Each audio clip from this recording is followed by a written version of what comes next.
ஆண்டவருடைய நாமம் மகிமைப்படுவதாக. மீண்டுமாக ஒரு புதிய மாதத்திற்குள்ளாக நாம் பிரவேசிக்கும்படியாக தேவன் பாராட்டின கிருபைக்காக அவருக்கு நன்றி செலுத்துகிறேன். இந்த புதிய மாதத்திலே தேவன் நமக்கு வாக்காக கொடுத்த வார்த்தை அப்போஸ்தலருடைய நடபடிகள் 10ஆம் அதிகாரம் 31ஆம் வசனம். அப்போஸ்தலர் 10:31. உன் ஜெபம் கேட்கப்பட்டது, உன் தான தர்மங்கள் தேவ சந்நிதியில் நினைத்தருளப்பட்டது. உன் ஜெபம் கேட்கப்பட்டது, உன் தான தர்மங்கள் நினைத்தருளப்பட்டது. இந்த வார்த்தையை தேவன் கொர்நேலியு என்கிற ஒரு மனிதனை பார்த்து ஆண்டவர் கூறுகிறார். அந்த மனிதன் எப்பொழுதும் தேவனுடைய சந்நிதியிலே அவன் ஜெபிக்கிறவனாய் காணப்பட்டான். கர்த்தருக்கு பயந்து நடக்கிறவனாய் காணப்பட்டான். நம் தேவன் நம்மை நன்றாய் கவனிக்கிறவர், எல்லா சத்தங்களையும் கேட்கிற தேவன். கூப்பிடுகிற காக்கை குஞ்சுகளின் சத்தத்திற்கு கூட அவர் பதில் கொடுக்கிறார் என்று சங்கீதம் 147:9 கூறுகிறது. இப்படி எல்லா சத்தங்களும் அவர் காதிலே விழும் பொழுது நம் ஜெபத்தை அவர் அதிக கவனமாய் அவர் கேட்கிறார். சங்கீதம் 65:2 இவ்விதமாய் கூறுகிறது, ஜெபத்தை கேட்கிறவரே, மாம்சமான யாவரும் உம்மிடத்தில் வருவார்களாக. சங்கீதம் 20:6 சொல்லுகிறது, தமது பரிசுத்த வானத்திலிருந்து ராஜாவினுடைய ஜெபத்தை கேட்பார். சங்கீதம் 102:16 சொல்லுகிறது, திக்கற்றவர்களுடைய ஜெபத்தை அவர் அலட்சியம் பண்ணாமல் அவர்கள் விண்ணப்பத்தை அங்கீகரிப்பார். நம்முடைய ஜெபத்தை கேட்கிற தேவன் நம்முடைய ஜெபத்திற்கு பதிலை கொடுத்து நமக்காக இறங்கி காரியங்களை செய்கிறார். சிலருக்கு அந்த ஜெபங்களுக்கு பதில் உடனடியாக வருகிறது. சிலருக்கு ஒரு குறிப்பிட்ட காலம் வரைக்கும் தேவன் பதில் கொடாமல் அமைதியாய் இருக்கிறார். சிலருக்கு காலம் தாமதமானாலும் ஏற்ற சமயத்திலே அவர்களுக்கு வரவேண்டிய நன்மைகளை தேவன் எடுத்து அவர்களுக்காக இறங்கி காரியத்தை செய்கிறார். நம்முடைய வாழ்க்கையிலே எத்தனையோ பொறுப்புகள், பணிகள் நமக்கு இருக்கிறது. இந்த கொர்நேலியுவை எடுத்துக்கொண்டால் அவன் ஒரு 100க்கு அதிபதி. அவன் ஒரு குடும்பஸ்தன், சிநேகிதத்தையும் ஐக்கியத்தையும் பெரிதாய் மதிக்கிற ஒரு மனுஷன். இத்தனை பணிகளின் மத்தியிலேயும் அவன் எப்பொழுதும் ஜெபம் பண்ணி கொண்டிருக்கிறவன் என்று அவனை வேதம் அறிமுகப்படுத்துகிறது. நாம் எப்பொழுதும் ஜெபம் பண்ணுகிறோமா அல்லது எப்பொழுதாவது ஜெபம் பண்ணுகிறோமா? இன்றைக்கு ஜெபத்தை அநேகர் எப்படி நினைக்கிறார்கள் என்றால், எப்பொழுதாவது நேரம் கிடைக்கும் பொழுது நாம் ஜெபிக்கலாம், ஜெபத்திற்கு இப்பொழுது நேரம் இல்லை என்று பல வேலைகளுக்கு முக்கியத்துவம் கொடுக்கிறார்கள். கொர்நேலியு ஒரு 100க்கு அதிபதியாக இருந்தாலும் எப்பொழுதும் அவர் ஜெபம் பண்ணி தேவனை நோக்கி பார்த்து கொண்டிருக்கிறார். ஒரு நாள் தேவதூதன் அவனை சந்தித்து சொல்லுகிறார், உன் ஜெபம் கேட்கப்பட்டது, உன் தான தருமங்கள் தேவ சந்நிதியிலே போய் எட்டி இருக்கிறது, நினைத்து அருளப்பட்டிருக்கிறது. நீ செய்த தான தருமங்களை தேவன் நினைத்தருள் இருக்கிறார். நாமளும் கூட இந்த 4 மாதங்கள் ஜெபித்திருக்கிறோம். 4 மாதங்களாக எத்தனையோ பேருக்கு நன்மைகளை நாம் விதைத்திருக்கலாம். தேவன் இந்த மாதத்திலே நம் ஜெபத்தை கேட்டு என்ன காரியத்தை செய்ய போகிறார் என்பதை குறித்து நாம் தியானிக்க போகிறோம். முதலாவது, நாம் வாசித்த அதே வேத பகுதியிலே அப்போஸ்தலர் 10:2 சொல்லப்பட்டிருக்கிறது, ஆண்டவர் கொர்நேலியுவினுடைய ஜெபத்தை அவர் கவனித்தார், அதற்கு இரட்டிப்பான ஆசீர்வாதத்தை தருகிறார். முதலாவது ஆசீர்வாதம் என்ன? கொர்நேலியு என்ன ஜெபித்தானோ அந்த ஜெபத்திற்கு பதில் கிடைத்தது. கொர்நேலியுவுக்கு ஆவிக்குரிய நிலைமைகள் ஒன்றுமே அவனுக்கு தெரியாது. அதிகமாய் வேத வசனம் தெரியாது, அபிஷேகத்தை பெற்றுக்கொள்வதை குறித்து தெரியாது, அந்நிய பாஷை பேசுகிறதை குறித்து தெரியாது, அடுத்து நாம் என்ன செய்ய வேண்டும் தெரியாது. ஆனால் அவன் எப்பொழுதும் ஜெபம் பண்ணி கொண்டிருக்கிறான். எனவே எங்கேயோ இருந்த ஒரு ஊழியனை அழைத்து அவனை அடுத்த கட்ட ஆவிக்குரிய நிலைக்கு நேராக தேவன் நடத்தி அவனை ஆசீர்வதிக்கிறார். அது மாத்திரமல்ல, அவன் குடும்பத்திற்குள்ளாக தேவன் நல்ல ஒரு ஆசீர்வாதத்தையும் ஐக்கியத்தையும் அவன் சமாதானத்தையும் கொடுத்திருக்கிறார். எனவே தான் பேதுரு இருக்கிறார் என்ற உடனே அவனுடைய உறவின் முறையார் விசேஷித்த சிநேகிதர் எல்லாம் வீட்டிலே கூடி வர செய்து அவன் அழைத்த உடனே அவர்களும் வந்து அங்கே பேதுருவுக்காக காத்திருக்கிறார்கள். நம் தேவன் எப்பொழுதுமே இம்மைக்குரிய ஆசீர்வாதத்தினாலும் ஆசீர்வதிப்பார், மறுமைக்குரிய ஆசீர்வாதத்தினாலும் ஆசீர்வதிப்பார். நாம் நினைக்கிறதற்கும் வேண்டுகிறதற்கும் மிகவும் அதிகமாய் கிரியை செய்கிறவர் என்று எபேசியர் 3:20 கூறுகிறார். கூறுகிறார். நாம் கேட்கிறது கொஞ்சமாக இருக்கலாம், தேவன் ஆசீர்வதிப்பதோ மிக அதிகமாக, நம்முடைய மனதிலே தோன்றாத, நம்முடைய கற்பனைக்கு எட்டாத அளவிலே தேவன் ஆசீர்வதிக்கிறார். இரண்டாவதாக, ஜெபத்தை கேட்கிற தேவன் ஜெபிக்கிற மனிதனை உயர்த்துகிறார், அவனை கனப்படுத்துகிறார். அவன் சிறியவனாய் இருந்தாலும், புழுதியில் இருந்தாலும், குப்பையிலே இருந்தாலும், ஜெபிக்கிற மனிதன் ஒரு நாளும் தாழ்ந்து போகவே மாட்டான். தேவன் அவன் கொம்பை உயர பண்ணுவார். 1 சாமுவேல் 2:9 அன்னாள் அதைத்தான் சொல்லுகிறாள், என் கொம்பு கர்த்தருக்குள் உயர்ந்திருக்கிறது, என் பகைஞரின் மேல் என் வாய் திறந்திருக்கிறது. ஜெபிப்பதற்கு முன் அன்னாள் இருந்த நிலைமை என்ன? அழுகை, துக்கமான முகம், சாப்பிடாத நிலைமை, நிந்தையான பேச்சுக்கள், பண்டிகையிலே சந்தோஷமாய் கர்த்தரை ஆராதிக்க முடியாத நிலை, மனமடிவு, விசனமான வாழ்க்கை, தேறுதல் முடியாத நிலை, சத்தமாக ஜெபிக்க கூட அவளுடைய நிலை இல்லை. அவள் அப்படியே மனதிலே இருந்து பிதற்றுகிற ஒரு துக்கம் அவளை ஆழ்த்தி கொண்டிருக்கிறது. இதுதான் ஜெபத்திற்கு முந்தைய அன்னாளின் வாழ்க்கை. ஆனால் ஜெபத்திற்கு பின்பு அவளுடைய முகம் துக்க முகமாக இல்லை, அவளுடைய அழுகை நின்று போனது, அவளுடைய வாழ்க்கையிலே ஒரு சந்தோஷம் உண்டானது.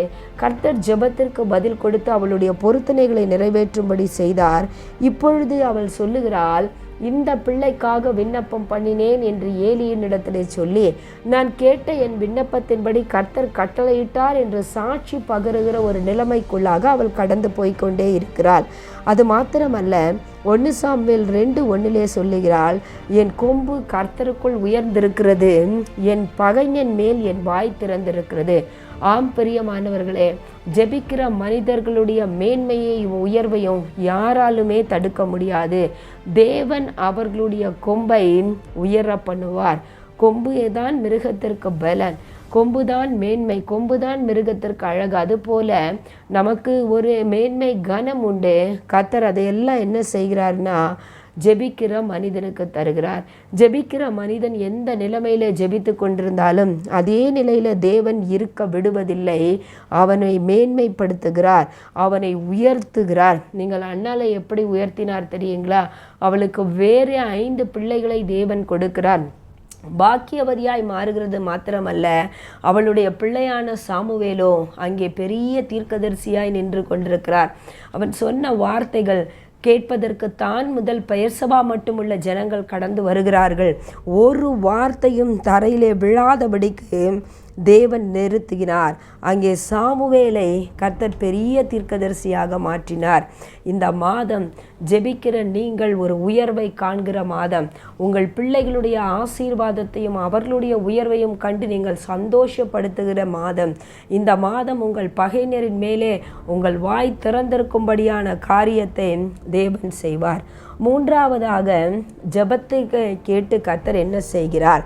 நீங்கள் தானியேல் 2ஆம் அதிகாரம் 19வது வசனத்தை வாசித்தால் அங்கே சொல்லப்பட்டிருக்கிறது, ராக்காலத்திலே தானியேலுக்கு தரிசனத்தினுடைய பொருள்கள் அறிவிக்கப்பட்டது. இங்கே ஒரே பிரச்சனை, இந்த ராஜா கண்ட சொப்பனத்தையும் சொல்ல வேண்டும், அதனுடைய அர்த்தத்தையும் சொல்ல வேண்டும். இவன் கண்ட சொப்பனம் எப்படி மற்றவர்களுக்கு தெரிய வரும்? இல்லாவிட்டால் கொலை செய்து விடுவேன் என்று அவன் சொல்லுகிறான். இந்த தானியேல் 2:11 வாசிக்கிறோம், மாம்சமாய் இருக்கிறவர்களோட வாசம் பண்ணாத தேவர்கள்.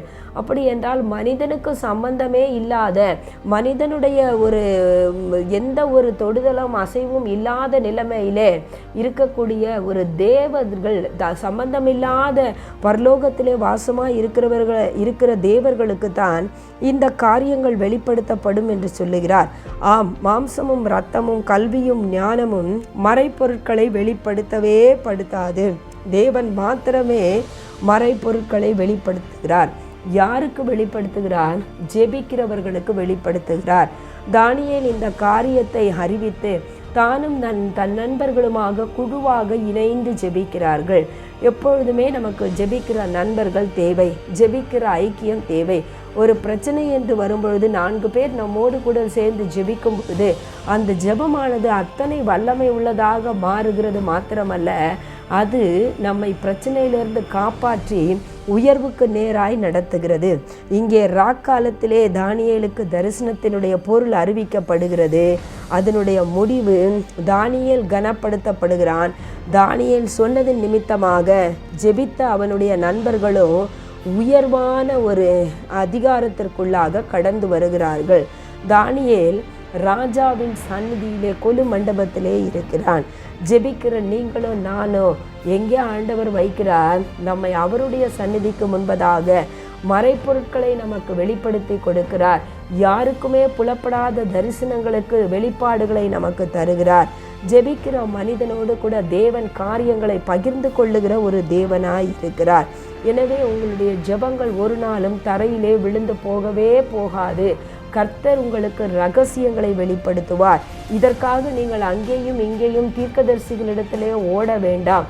உங்கள் வாழ்க்கைக்குரிய காரியங்களை நீங்கள் தேவனிடத்தில் கேளுங்கள்.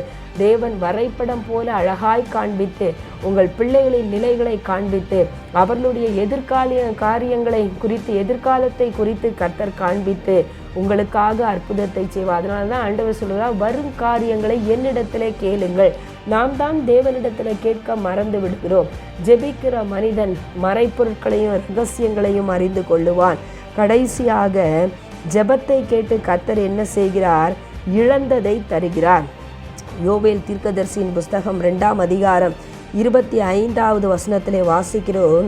வாழ்க்கையிலே தேவனை விட்டு தூர போனதினாலே, அக்கிரமமான காரியங்களை செய்ததினாலே நன்றாய் பிரகாசித்தவர்கள் கூட பின்வாங்குகிற ஒரு நிலைமையிலே இந்த நாட்களில் காணப்படுகிறார்கள்.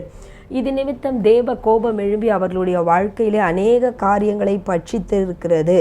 ஆனால் உபவாசத்தோடும் கண்ணீரோடும் மனம் திரும்பும் பொழுது தேவன் என்ன செய்கிறார்? அவனை அசட்டை செய்யாமல் அவன் ஜெபத்தை கேட்டு பட்சித்த வருஷங்களினுடைய விளைவை அவனுக்கு மீண்டுமாக திருப்பி தருகிறது மாத்திரமல்ல, அவன் வெட்கப்பட்டு போகாதபடிக்கு தேவன் அவனை ஆசீர்வதிக்கிறார். எந்த இடத்திலே அவன் வெட்கப்பட்டானோ, எந்த இடத்திலே அவமானத்தையும் நிந்தையும் அவன் அனுபவித்தானோ, அதே இடத்திலே தேவன் அவன் தலையை உயர்த்துகிறார். தேவன் நம் ஜெபங்களை கேட்டிருக்கிறார். அதற்கான பதில்களை கர்த்தர் நமக்கு கட்டளையிடுகிற மாதம் இந்த மே மாதம். அது மாத்திரமல்ல, ஜெபங்கள் மாத்திரமல்ல, ஒரு கலசம் தண்ணீர் கொடுத்தால் கூட அதையும் நினைவிலே வைத்திருக்கிற தேவன் நம்முடைய தான தர்மங்களை அவர் நினைவு கூறுகிறவராய் இருக்கிறார். நாம் செய்கிற நற்கிரியைகள் தேவனுடைய கணக்கிலே இருக்கிறது. வெளிப்படுத்தல் 22:12 சொல்லுகிறார், அவனவனுடைய கிரியைகளின்படி அவனவனுக்கு நான் அளிக்கும் பலன் என்னோடே கூட வருகிறது. கர்த்தர் தான தர்மங்களுக்கு இம்மையிலும் பலன் அளிக்கிறார், மறுமையிலும் பலன் அளிக்கிறார். ஒரு சிறுமைப்பட்ட மனிதனை நினைத்து அவனுக்காக காரியங்களை செய்யும் பொழுது சங்கீதம் 41:1 சொல்லுகிறது, தீங்கு நாளிலே கர்த்தர் அவனை விடுவிப்பார். தீங்கு நாள் என்பது யாருக்கு எப்பொழுது எப்படி வரும் என்று தெரியவே தெரியாதது, சடிதியாய் வரும். ஆனால் தீங்கு நாளிலே சிறுமைப்பட்டவர்களை நினைத்து கர்த்தர் உதவி செய்து அவர்களை காப்பாற்றுகிறார். அவர்களை பாதுகாத்து கர்த்தர் உயிரோடே கூட வைத்து அவர்களை பாக்கியவானாய் மாற்றுகிறார். பாக்கியவான் என்று சொன்னால் ஒரு பெரிய ஆசீர்வாதம். நாம் செய்த தான தர்மங்கள் கொஞ்சமாக இருக்கலாம், ஆனால் அப்படிப்பட்டவர்களுக்கு தேவன் கொடுக்கிற வாழ்க்கை மிகவும் பாக்கியமான ஒரு வாழ்க்கையாக இருக்கும். சத்துருக்கள் எந்த விதமான தந்திரத்தை செய்தாலும் தேவன் அவர்கள் இஷ்டத்திற்கு அவர்களை ஒப்பு கொடுக்கவே மாட்டார். மாறாக 3ஆம் வசனம் பாருங்கள், படுக்கையிலே கிடக்கிற அவர்களை கர்த்தர் தாங்குவார். தூதனை அனுப்புவேன் என்று சொல்லல, அவரே கூட இருந்து தாங்கி அன்பாய் அவர் பராமரிப்பார். ஏனென்றால் நீங்கள் வியாதியஸ்தர்களுக்கு செய்த தான நன்மைகளை கர்த்தர் நினைத்திருக்கிறார். தான தர்மங்கள் தேவ சந்நிதியிலே போய் எட்டி கர்த்தராலே நினைவு கூறப்பட்டிருக்கிறது.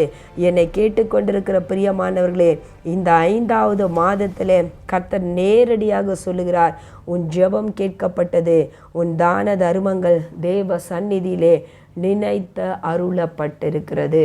அதற்கான பலன்களை இந்த 5வது மாதத்திலே நீங்கள் அனுபவிப்பீர்கள். கர்த்தர் உங்களை ஆசீர்வதிப்பாராக. ஆமேன். God bless you.